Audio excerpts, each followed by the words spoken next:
Hello there. Two new stories. Thank you for watching my Vision News. First news story is about the death of an Ethiopian military officer. Who is he? Where was he killed? Is it a combat death? Secondly, Pimavi 2 days ago spoke about transitional government. He was addressing the National Dialogue Inauguration Conference. What did he say? Why did he talk about the demand for transitional government? Who was he addressing? Firstly, viewers, we know that Ethiopian military is conducting military operations in different parts of the country.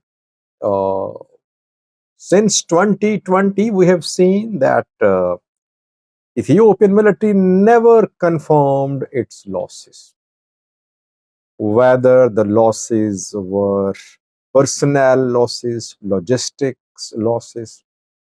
Obviously, military suffered losses in Tigray. It is suffering losses in Amhara, in Oromia. That is part of military operations. That both sides suffer losses in varying degrees. But military never issues statements about its losses. That is why it's difficult to get verified information about the officers who are dying, about the weapons lost by military, etc. So mostly when it comes to military losses, either we get information from Fano, which is very exaggerated, or some third parties. If we ask questions, military does not respond. I mean, if you send a mail to the military, any government headquarter, any government department about answer regarding deaths of military officers, you never receive any replies. That is why we have to rely on third parties. It seems a senior Ethiopian military officer has been killed. Killed, did not die natural death, he was killed. It has been confirmed by a Wareda from where he was.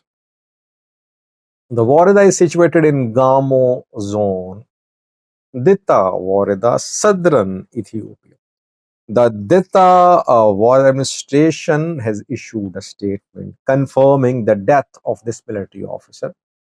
And the Wareda Communication Office said that it was a sacrifice laid out by a sacrifice offered by the military officer for the country. So it means that it was a combat death. It wasn't death from a natural cause.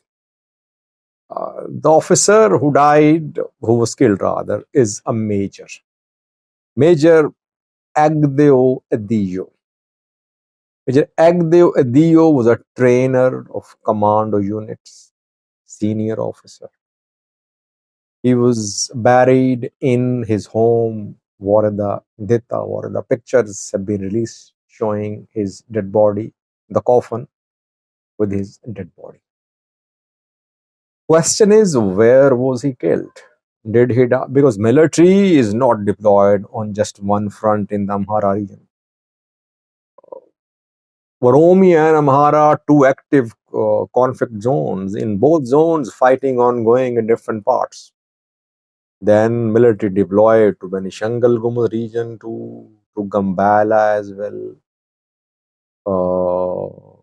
It is deployed to other parts of Ethiopia too, and occasionally we see unrest in Gambala, in BG. So where was this commander killed?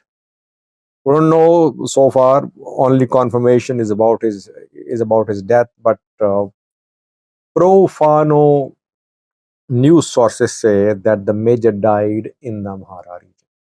They claim that 2 days ago there was heavy fighting between Shoa Fano and Ethiopian military close to Debre Birhan. Military had to retreat into Debre Birhan. Military suffered losses. In that attack, this major was killed.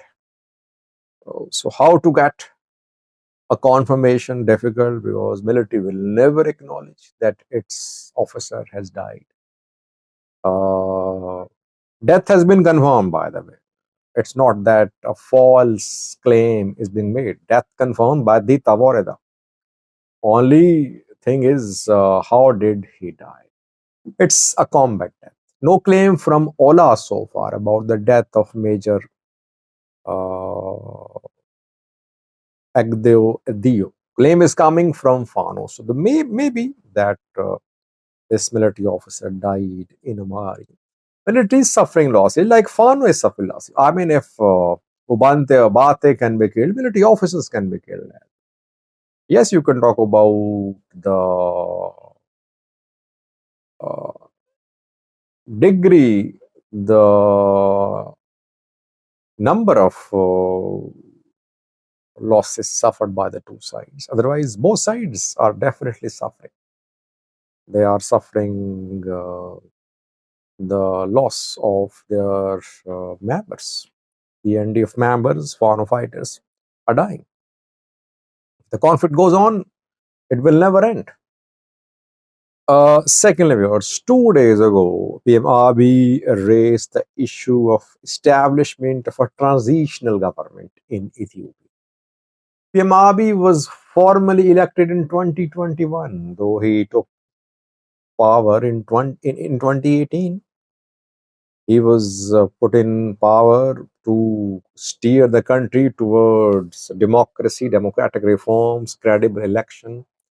But war broke out. It extended his tenure in office. He held election, controversial election. I always say 2021 elections were controversial elections. PM Abiy ran unopposed. War in northern Ethiopia and Oromo leaders in prison. So he was elected unopposed. And now he says that this is the elected government which he is leading. So no one should question the government. If anyone questions the government, he is violating Ethiopian constitution. And he is sending this message to international community as well, that there is only one government which will complete its tenure. He's been saying that in parliament, if you remember, when Christian Tadale demanded resignation of the prime minister, he said that you'll have to accept that this government will complete its tenure. 2 days ago, he opened national dialogue in Addis Ababa. I say it's a futile practice. This national dialogue is a futile practice in Ethiopia because major players are boycotting the national dialogue. There, the Prime Minister gave a speech and he talked about the establishment of transitional government. He said that there won't be any transitional government in Ethiopia. One government in power, elected government, it will complete its term. Those who want a transitional government, they must be clear. We are telling them no transitional government. Who was he addressing?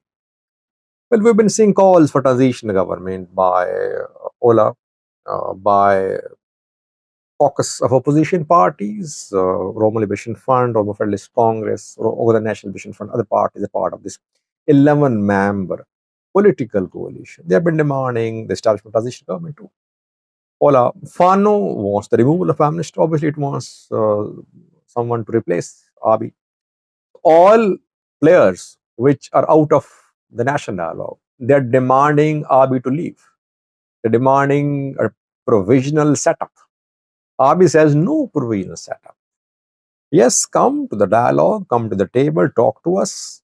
We are here, but we are here. We won't leave until the end of our tenure. So, and this is the message he's sending to the international community as well, that Abiy is not going to leave. Government is here to stay. And international community, as I said in last night's live chat, that maybe it does not have a better alternative. It feels that maybe country will be thrown into chaos if Abiy is removed by force. That is why it's better to stick with Abiy. That is why international community is buying this national dialogue launched by the Prime Minister of Ethiopia, which is not inclusive and it won't lead to any big change, I think. Thanks for watching.